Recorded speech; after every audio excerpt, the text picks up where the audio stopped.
Hi, ഞാൻ advocate Munir. Confident group chairman CJ Roy ഇന്ന് നമ്മോടൊപ്പമില്ല. ആ വിഷയത്തെക്കുറിച്ചാണ് ഇന്ന് ഞാൻ ചർച്ച ചെയ്യുന്നത്.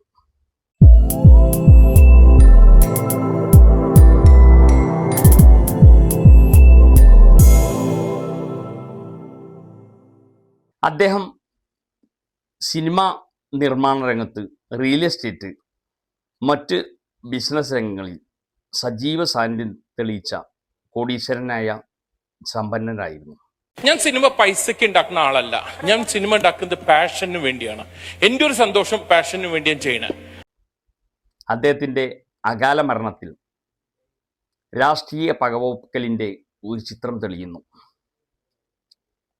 പാർട്ടികൾ അവരുടേതായ ഉന്നമനത്തിനു വേണ്ടി കോടികൾ സംഭാവന ചോദിക്കുമ്പോൾ അതിനെ എതിർക്കുന്ന, അല്ലെങ്കിൽ അതിന് നൽകാൻ പറ്റാത്ത സാഹചര്യം വരുമ്പോൾ ഒഴിഞ്ഞു മാറുന്ന ചിത്രത്തിൽ അവരെ പിന്നീട് ഏതൊക്കെ രീതിയിൽ ബുദ്ധിമുട്ടിക്കാം എന്നാണ് ഭരിക്കുന്ന പാർട്ടികൾ ചിന്തിക്കുന്നത്. ED കൊണ്ടും എൻഫോഴ്സ്മെൻറ്റിനെ കൊണ്ടും മറ്റുള്ള ഓരോ ഫംഗ്ഷനും ഇതിനു വേണ്ടി അവർ ദുരുപയോഗം ചെയ്യുന്നു.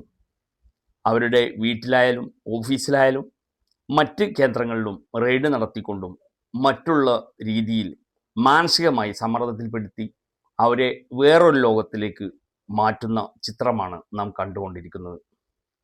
400 കോടി ആസ്തി ഉണ്ടായിട്ടും ജയിലിൽ രക്തം ഛർദ്ദിച്ച് മരിച്ച രാജൻ പിള്ള, 4 ഏക്കറിൽ 45,000 ചതുരശ്ര അടിയിൽ കൊട്ടാരം പണിത് ഒടുവിൽ ജീവനൊടുക്കിയ കപ്പൽ ജോയ്, ടാക്സ് ടെറ്റിസത്തിൻ്റെ ഇരയായ കോഫി ഡേ ഉടമ, ഒടുവിൽ ഇതാ ഡോക്ടർ CJ റോയിയും. അത്തരം വേട്ടകൾ ഇപ്പോഴും തുടരുന്നതിൻ്റെ ഇരകളിൽ ഒരാളാണ് റോയി. ഒരുപാട് കഷ്ടപ്പെട്ട് വർഷങ്ങൾ നീണ്ട പ്രയത്നത്തിലൂടെ താൻ കെട്ടിപ്പടുത്ത ബിസിനസ് സാമ്രാജ്യം ഒരു നിമിഷം കൊണ്ട് വേട്ടയാടി തകർക്കപ്പെടുന്നതിൻ്റെ മാനസികാഘാതത്തിൽ സംഭവിച്ചാണ് നാടിനെ നടുക്കിയ ആത്മഹത്യ. ED ആദായ നികുതി വകുപ്പ് റെയ്ഡിനിടെ ഉദ്യോഗസ്ഥരുടെ മുന്നിൽ വെച്ചാണ് റോയി സ്വയം വെടിവെച്ച് മരിച്ചത്. ഇത് ആത്മഹത്യയല്ല, വേട്ടയാടി കൊന്നത് തന്നെയാണ്. CSR ഫണ്ടിൻ്റെ പേരിൽ പ്രശസ്തി ആഗ്രഹിച്ചുള്ള ഗിമ്മിക്കുകൾ നടത്താതെ അനേക ആളുകളുടെ സ്വകാര്യമായി സഹായിച്ചിരുന്ന ഒരു മനുഷ്യസ്നേഹി കൂടിയായിരുന്നു അദ്ദേഹം.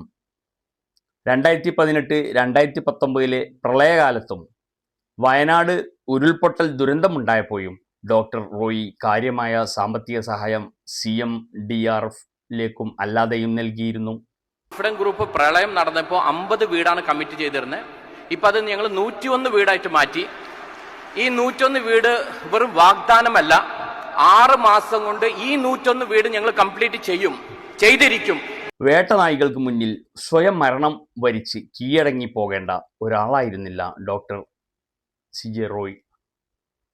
ഏതായാലും ഇദ്ദേഹത്തെ പോലുള്ള ബിസിനസ്മാന്മാർക്ക് താങ്ങാവേണ്ട ഗവൺമെൻറ് ഇത്തരം ബുദ്ധിമുട്ടാക്കുക, മാനസികമായും മറ്റും ബുദ്ധിമുട്ടാക്കുന്ന രീതിയിലേക്ക് നീങ്ങുമ്പോൾ ഇനിയും ഇതുപോലെയുള്ള മരണങ്ങൾ ആവർത്തിക്കപ്പെടാം.